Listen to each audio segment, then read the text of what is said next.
believe the mommy issue situation, I agree with a lot of what Clout Jones is saying, except I don't believe that we should stop there.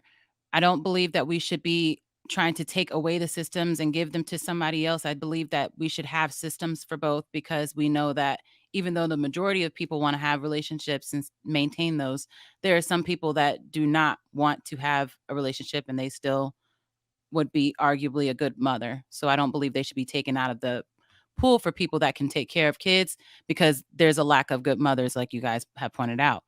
Um, I also believe that when we're trying to decide what's best for everyone, it's problematic because we know there's so many different nuances to other people's situations. So my husband is a stepfather to my kids. They call him dad. And he's building a relationship with them as a father figure. I'm a stepmother to his kids, his daughters, and we're building a relationship as a mother figure. I'm going to try everything in my power not to give them mommy issues, but now they have somebody else that is a mother figure that could traumatize them. So you have to imagine all the people that are feeding into somebody and then think about the way that they turn out, why did they make this turn, and how we as a society can notice these things and help. Because a lot of times we're like, oh, this isn't my family, this isn't my business, and we miss all the red flags that could have caught these things falling through the loop. So I believe we are very selfish as a society. We should be more united, village to raise a child type of thing. And we should have more grace for people that don't have a partner, whether it's from widowing or divorce.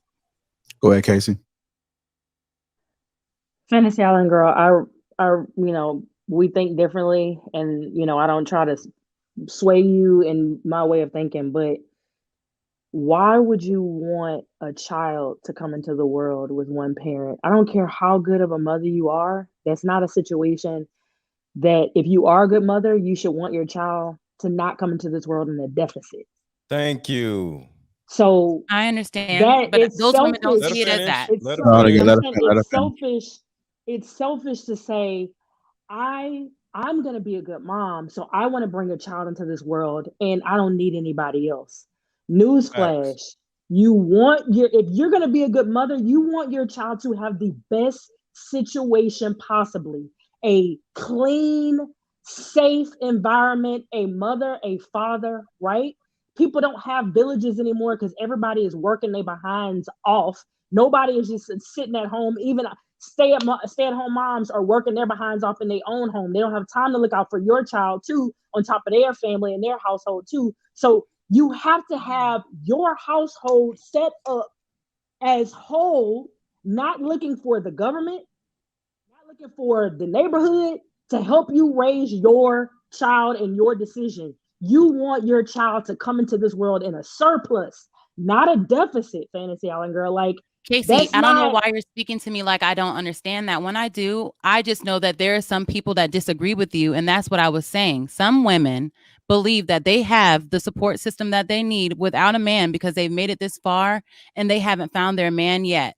So they have given up on that. They have given up on that search for a man. They have given up on that search. They have given up on that search for a man. However, Kasey, you can believe that. I'm not trying to force you not to believe that. All I'm doing is explaining to you that they have given up on their search for a man, but that doesn't mean that their child doesn't have somebody that would be a father figure in their life. And that doesn't mean that they don't have a village to support them.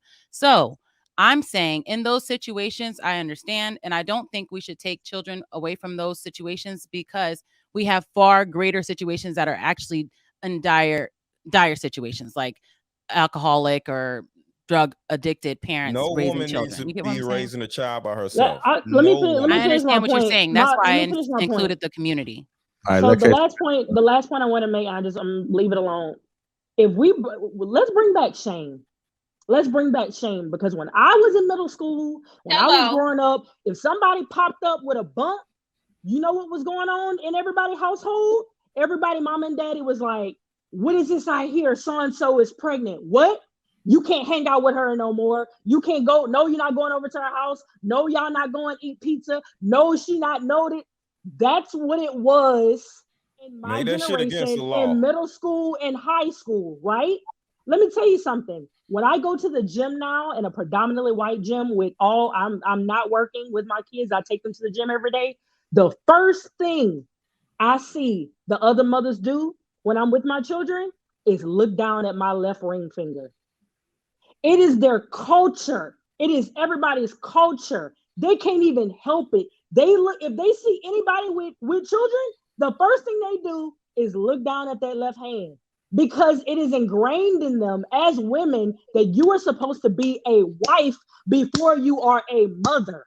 Hold on, Kasey. Some women don't know what the left ring finger means. Oh, come on, bro. Wrong. Some of them don't know what the left ring finger we means. don't we don't pour that into our young girls. And I'm gonna say this to Trev's point. Trev said, what can we You're do? wrong. What am I wrong about?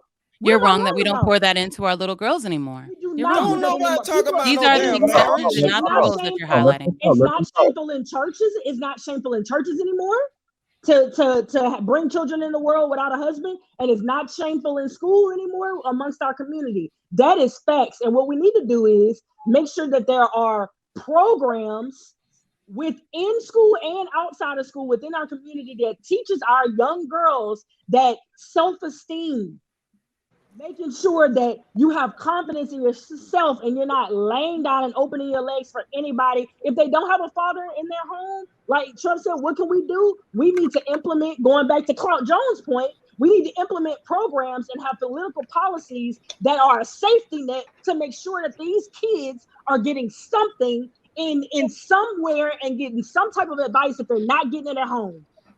Kasey, I'll do you one better. I I'll go agree even with that further part. and say that we should start doing it to our women peers. We should start reinforcing shame amongst our women peers when we see them consciously involved with men who do not have a good reputation whatsoever, and men who cannot substantiate a safe lifestyle for them or a secure lifestyle for them. We need to start actively making a divide and actively making them uncomfortable. We have to stand on, stop saying that's her life, she can do what she want to do, because you're enabling the destruction. And then you're inadvertently teaching your children that they're affiliated with them, that if I take this route, it's okay. We have to stand on that. We have to be able to stand up to other women and say, you know what? You're fucked up. The way you think about this situation and the way you're handling this situation is not only a detriment to you, it's a detriment to those children. And I'm not going to be a part of the community that you have to rely on to help you fix this mistake because you chose to make this decision. I think you guys are absolutely having the wrong mindset, and that's why we're in the situation that we're in today. Because a lot of us feel like we're not going to help you when you mess up. We're not going to help you when you mess up. So you're just going to have to struggle. And all these struggling kids are out here doing crazy things. So instead of us saying, oh, don't have any type of help for these women that are obviously struggling, we see that, we should say this is the bottom part of our society that we need to make sure doesn't get out of control. So we need to teach them the things that we want as a society. They're not going to learn it in that household, obviously, with that girl who doesn't think like us. Where are they going to learn it from? The community. If we outcast them, they won't learn it from anyone. They'll just be a menace to society. We have to stop that mindset. It's very selfish.